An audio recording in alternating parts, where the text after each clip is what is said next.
अस्मिता जी, आज मानवर कांसीराम साहब का परिनिर्वाण दिवस है और आज बहुत तादाद के अंदर लोग जो आज श्रद्धांजलि देने आए, आप भी श्रद्धांजलि देने आई हैं। तो क्या लगता है कि मानव कि कांसीराम तेरी नेक कमाई, तूने सोती कौम जगाई, आज वो कौम सो रही है या जाग चुकी है? देखिए, कौम तो मान्यवर साहब ही जगा के चले गए। अगर मान्यवर साहब कौम को जगाते नहीं तो हमारी 4 बार उत्तर प्रदेश में सरकार नहीं बनती और 2007 में हमारी पूर्ण बहुमत की सरकार बनना ये बहुत बड़ा एक बहुजन समाज के लिए स्वर्ण युग था। अभी तक एक दलित समाज से निकले बहन जी जो है पूरे बहुजन समाज को बहुजनमय कर दिया, पूरे भारत को। और मान्यवर साहब सिर्फ बहुजन समाज को उन्होंने संगठित करने में पूरा जीवन लगा दिया। सिर्फ SC ST को नहीं, उन्होंने OBC पे भी काम किया, OBC के लोगों को भी इकट्ठा किया और सत्ता के सबको एक स्वाद चखाया लोगों को। आप कह रही हैं कि डॉक्टर साहब की मानवर कांसीराम साहब ने समाज को जगाया, लेकिन आप कह रही 4 बार सरकार बनी उत्तर प्रदेश के अंदर, लेकिन आज उत्तर प्रदेश की हालत और दिल्ली की हालत, जो राजधानी क्षेत्र है, इसकी हालत आप देख रहे हैं ना। किसी समय पर यहाँ पैर रखने के लिए जगह नहीं मिलती थी और आज वही अनुयायी जो इक्का दुक्का हैं और बहन जी के कहने पर आज आए हैं। तो क्या है ये? पहली चीज़ ये कहना गलत है कि बहन जी की अनुयायी इक्का दुक्का है। आज भी अगर बहुजन समाज पार्टी के लोग निकल जाए तो सड़कों पे लोगों को पैर रखने की जमीन नहीं मिलेगी। मैं ये चीज़ आपको बता दूं, उत्तर प्रदेश हो, चाहे दिल्ली हो, चाहे राजस्थान हो, चाहे हरियाणा हो, चाहे मध्य प्रदेश हो, मैं पूरे भारत की बात बता रही हूँ कि जहाँ अगर बहन जी को इतने मानने वाले लोग हैं, बहुजन समाज पार्टी को तन मन धन से मानने वाले लोग हैं, निस्वार्थ रूप से यहाँ हमारे कार्यकर्ता जो बहुजन समाज पार्टी के अंदर है वो लगे रहते हैं, जमीनी स्तर पे लगे रहते, तो ये कहना गलत। डॉक्टर साहब, कहना गलत नहीं है, सच्चाई आप नहीं जान रही हैं और नहीं आप सच्चाई बोल रही हैं। कैंडिडेटों की जमानत नहीं बच रही है। पहले कहीं कैंडिडेट जो लाखों में जीता करते थे, आज उत्तर प्रदेश का हाल देख लिया ना। उत्तर प्रदेश की देखिए, वो सोची समझी एक साजिश थी जो कि बहन जी के साथ ऐसा किया गया। NDA गठबंधन और इंडिया गठबंधन दोनों ने सोची समझी राजिश, क्योंकि उनकी चट भी उनकी होनी है, पट भी उनकी होनी है। दोनों तरफ से उन्हीं की है, एक मिला जुला के RSS की ही शाखा चलानी है उनको। तो वो बहन जी कभी उनको मंजूर नहीं थी। बहन जी ने 4 बार अगर अपने चलाई सरकार तो उनके माफिया गुंडे सब अंदर थे, सलाखों के पीछे थे और ये कभी नहीं चाहेंगे, क्योंकि सलाखों के पीछे जो थे ना माफिया, वो हमारे बहुजन समाज से नहीं थे, वो सवर्ण समाज से थे साहब। डॉक्टर साहब, बहन जी बार बार ये कहती हैं कि आज मुझे नाज है अपने समाज पर।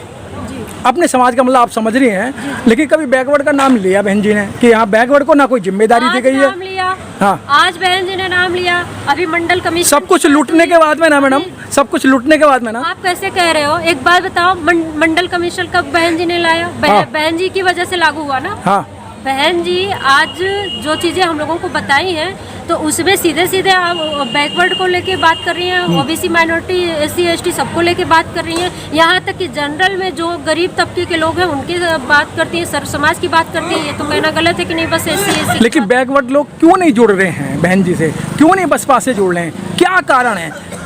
देखिए, वो लालच में जो आ गए हैं, उनके अंदर एक लालच हो गई है, जैसे कि किसी तरह से पैसे की लालच। बाकी राजनीतिक पार्टियां पैसे देती हैं, दारू देती हैं, उनको झूठे वादे देती हैं या उनको आरक्षण का लोभ देती हैं, संविधान का लोभ देती है कि हम संविधान बताएंगे, लेकिन दरअसल उन्हें ये बाद में इस चीज़ों का पता हो जाता है कि असल में वही दुश्मन होती हैं संविधान के, आरक्षण के। अभी क्या हुआ, 1 अगस्त को माननीय सुप्रीम कोर्ट का जो फैसला आया था, उसमें क्या हुआ था, इन्हीं जो है सुप्रीम कोर्ट में बैठे लोगों ने, विपक्ष की पार्टियों ने, कितने लोगों ने जाके सड़कों पे प्रोटेस्ट किया। हमारे ही लोगों को जब समझ में आया कि नहीं, ये पार्टियां तो हमें खाने का काम कर रही है, जो हमें कह रही थी हम तुम्हें खाने को देंगे, वो हमें ही खा रही है।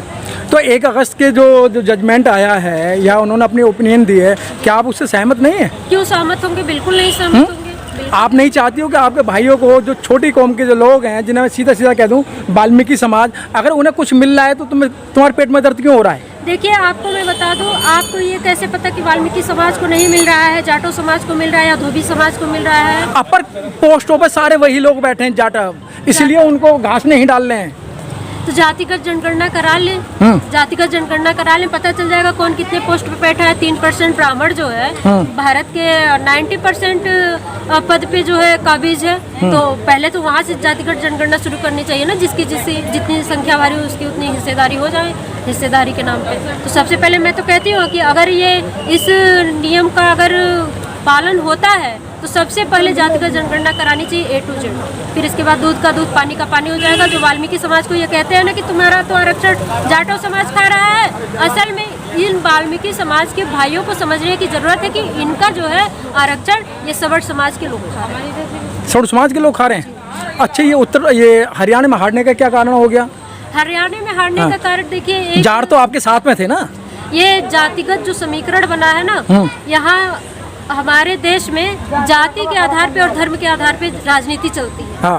हम जब भी अलायंस करते हैं, बहुजन समाज पार्टी जब भी अलायंस करती है, तो बहुजन समाज पार्टी का वोट तो जिसके साथ अलायंस करेगी उस पार्टी को मिल जाएगा, लेकिन उस पार्टी का वोट यानी दूसरी जातियों का वोट बहुजन समाज पार्टी को नहीं मिलता है, क्योंकि उनको ये बिल्कुल हजम नहीं होता कि वो हमारे लोगों को वोट दें। अच्छा, आज ये बताइएगा, बहन जी आज यहाँ आई थी, बहन जी ने आप लोगों को क्या संदेश दिया?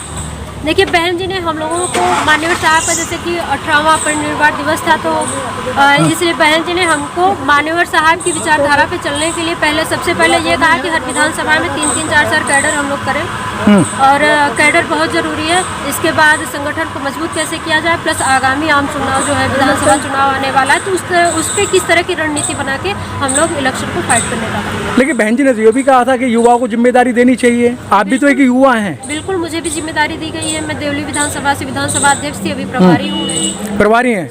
जब आप वहाँ किसी से तैयारी कराएंगे चुनाव लड़ाने के लिए, फिर आपके जो ऊपर की जो क्रीम है उसकी टिकट काट देगी।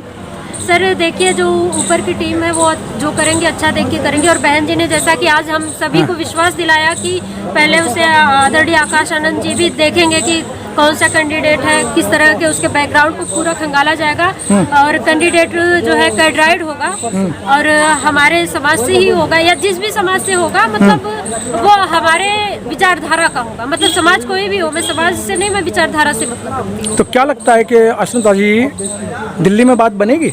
जी बिल्कुल बनेगी। दिल्ली के अंदर अभी तक विधानसभाओं का अभी गठन पूर्ण रूप से नहीं हुआ है। नहीं, विधानसभा सच्चाई बहन जी को जो दिल्ली प्रदेश के लोग हैं ना, वो सच्चाई नहीं बता रहे हैं। सिर्फ पैर छूना, चापलूसी करना है। जिले की टीम गठित है क्या?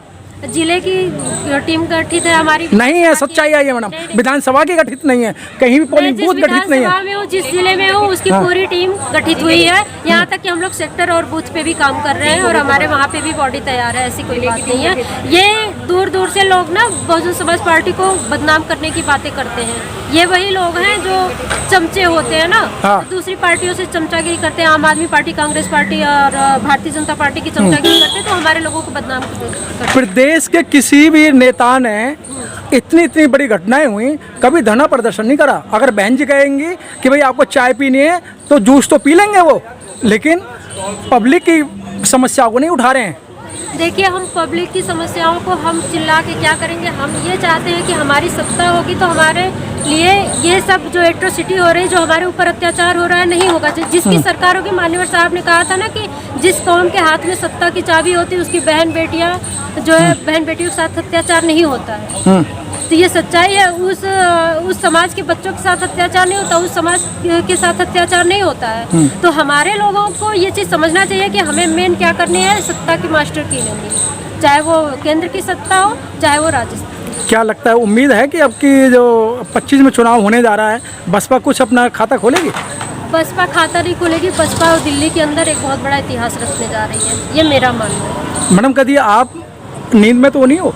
नहीं, मैं नींद में नहीं हूँ। बहुजन समाज को मैं जगी हूँ और बहुजन समाज को जगाने का काम। जिसका पोलिंग बूथ तैयार नहीं है, जिसकी विधानसभा तैयार नहीं है, आप कह रही हो कि नया तैयार करें सर। ग्राउंड पे हम लोग चलने वाले हैं सर। पाँव में मेरे छाले, अभी भी आप कैमरा दिखाएंगे ना तो ये पाँव में मेरे छाले पड़े हैं सर। यही तो बसपा वालों पे है, यही तो बसपा वालों का है। लड़ाई कर आएंगे, कहीं कह देंगे तो हम बसपा के काम कर रहे थे इसलिए चोट लग गई। नहीं, ऐसा नहीं है सर। फील्ड में आप पता कर सकते हैं सर। हमारे लोग काम कर रहे हैं, ऐसा नहीं है, और मजबूती से काम कर रहे हैं, और इतना सियोरिटी के साथ करें कि 2025 में एक अच्छा रिजल्ट देंगे। ठीक है।